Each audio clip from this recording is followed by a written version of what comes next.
Welcome to the Slop Temple. We pray this video helps. You start by installing Termux and granting storage so files are accessible. Once done, update packages and install Python with pkg install Python. This gives you the actual interpreter on your mobile.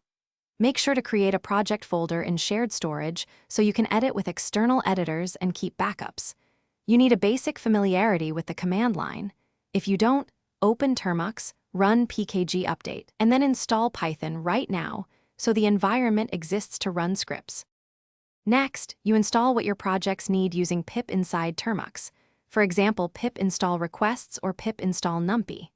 Once these modules are present, install an editor like Vim or Nano within Termux, or edit files externally and save into your shared project folder. You can also add Git and OpenSH to sync code and pull repositories. Run pkg install Git OpenSH and clone your repo. This stage ensures you can edit, test, and manage dependencies without a desktop. Finally, run your scripts from Termux with Python 3 script. Py and iterate. Print statements, Python mpdb, or logging will help you pinpoint issues. If you hit permission or file errors, grant storage permissions or use chmod to adjust executables. Ensure the shebang matches /data/data/com.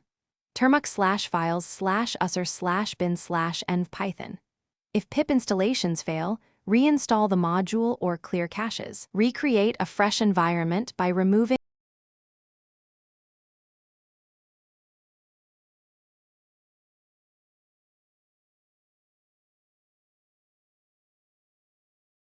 Thanks for watching.